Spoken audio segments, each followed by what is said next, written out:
du rabbin émérite David Drake, devenu l'abbé Paul Drake, de l'harmonie entre l'Église et la synagogue, suite. Note sur les tétragrammatons, suite. En résumé, la vraie lecture du tétragrammaton est telle que ce mot est ponctué Yehovah. Nous avons vu que cette lecture résulte clairement non seulement des noms propres qui en ont été formés, mais aussi de l'antique et constante tradition de la synagogue, dont aucun homme de bonne foi ne songera à contester l'autorité dans une matière pareille, qui ne touche en rien à ce qui partage l'Église et la synagogue infidèle.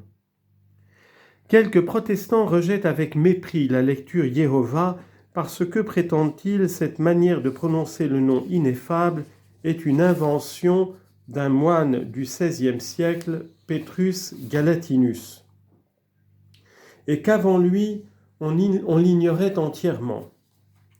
Nous leur conseillons d'abord de ne pas trop faire fi des moines.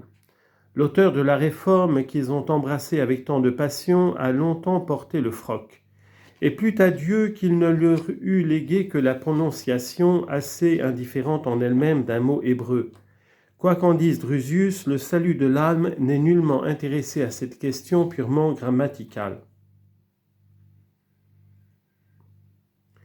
Mais l'assertion de ces messieurs non seulement est gratuite, elle décèle encore une grande ignorance de la littérature hébraïque.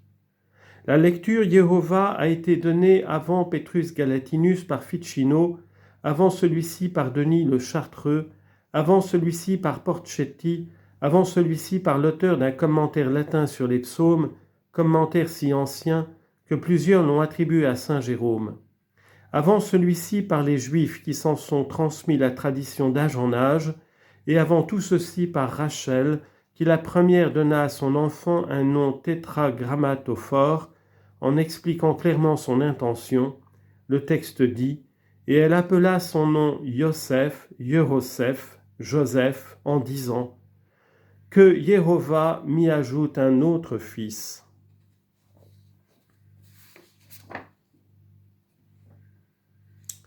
Deuxième paragraphe. Ce que nous avons dit jusqu'à présent nous paraît satisfaire pleinement aux diverses difficultés que l'on a relevées contre la lecture Yehovah, qui est, dans notre persuasion, la vraie manière de prononcer le tétragrammaton. Ces difficultés ne valent pas la peine que nous les transcrivions ici. Elles sont en général si futiles. Les plus spécieuses trouvent leur réponse dans les explications en quelque sorte historiques que nous venons de donner relativement à la question qui nous occupe. Cependant, il nous reste encore à répondre à une objection qu'un homme de bon sens ne devinerait pas facilement, tant elle est hors de la voie de la raison. Plusieurs adonistes, et le grand Buxdorf à leur tête, sont singulièrement scandalisés de ce que leurs adversaires prononcent Yehovah, ce qui réduit le tétragrammaton à la forme, horresco referens, à la forme d'un nom féminin. Alia ratio, dit le professeur de Bâle, videtur petit posse ex forma seu terminatione uius nominis in ha, quod sienim ec punctatio propria est nominis uius divini tetragrammati, tum habet terminationem femininam. Acutitona enim in ha sunt generis femini, etc. D'abord, Buxdorf, en traçant ces lignes, oubliait que peu de pages plus haut, il avait compté parmi les noms divins celui-ci, Tsevaoth, dont la forme est très féminine. Et ce qui est bien plus choquant, c'est qu'il traduit ce nom par Dieu des armées, Deus exercitum. Conçoit-on cela ? Un Dieu portant un nom féminin précisément parce qu'il est l'arbitre du sort des braves armées qui combattent, virilitaires. Autre scandale. Dans toutes les langues que nous connaissons, la personnalité de Dieu, la divinité, est exprimée par un nom féminin. Tel est en hébreu le terme Elohat, qu'Aben Ezra répète si souvent, malgré la répugnance pour les noms féminins que Buxdorf lui attribue gratuitement. En arabe, il y a 6 substantifs pour exprimer la divinité, et tous sont du genre féminin. Ensuite, si Aben Ezra avait réellement trouvé mauvais, ce qui n'est pas, que Morénus donna à Dieu un nom féminin, c'est qu'en sa qualité de juif, il remerciait tous les matins le Seigneur de ne pas l'avoir créée femme. Ainsi que nous le ferons voir dans la suite de cet ouvrage, tous les peuples qui n'ont pas encore accepté le bénéfice de la rédemption retiennent la femme sous le poids de l'anathème que la première Ève, en ouvrant la porte au péché, attira sur toutes ses filles. Mais Buxdorf, qui faisait profession de christianisme, devait reconnaître que la seconde Ève, en ouvrant la porte au salut par son consentement volontaire à en devenir le premier instrument, a rétabli le sexe dans son droit primitif. La femme chrétienne est redevenue la compagne légale de l'homme, ou plutôt, la loi évangélique ne connaît point de sexe. Il n'y a ni homme ni femme, vous êtes tous un dans le Christ Jésus. Galates chapitre 3 verset 28. Enfin, et ceci est plus grave, Buxdorf s'est grossièrement mépris sur le sens du texte d'Aben Ezra qu'il l'allègue. Voici ce que dit le profond et célèbre grammairien juif. Et dans les substantifs, il y a un « he » ajouté à la fin du mot. Cette lettre est la marque du genre féminin. Tous ces substantifs doivent avoir l'accent tonique à la dernière syllabe. Que si l'accent se trouve à la pénultième, ce « he » est paragogique et ne marque plus le féminin. Au contraire, dans ce cas, les substantifs sont du genre masculin. Rabbi Morénus le grammairien s'est donc trompé en enseignant que dans Nora Reliya, le terme Relila est un nom qualificatif de Dieu vénérable et terrible, et que le hé final de ce mot est une simple paragoge.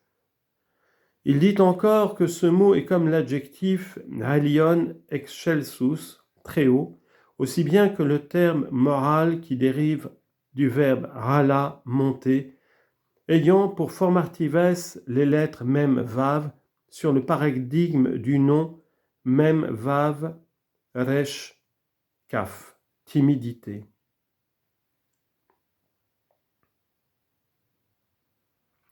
Du verset « Et je ferai entrer la timidité dans leur cœur » Lévitique chapitre 26 verset 36.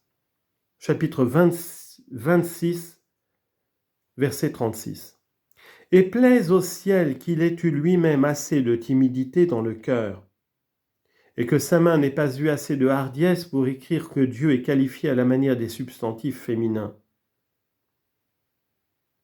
Car ouvre les yeux et regarde que le sens obvi naturel de ce verset ne laisse rien à désirer, à savoir que Dieu est terrible en action, c'est-à-dire que ses œuvres le rendent terrible.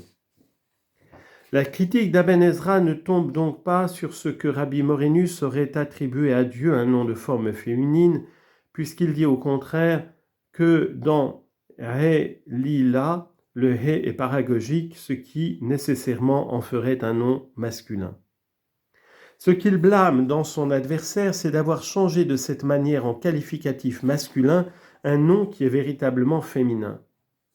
En effet, dans les deux seuls endroits du texte où il se trouve, il a l'accent à la dernière syllabe, ce qui est, ainsi qu'on vient de le voir dans la règle donnée par Aben Ezra, une marque certaine du genre féminin.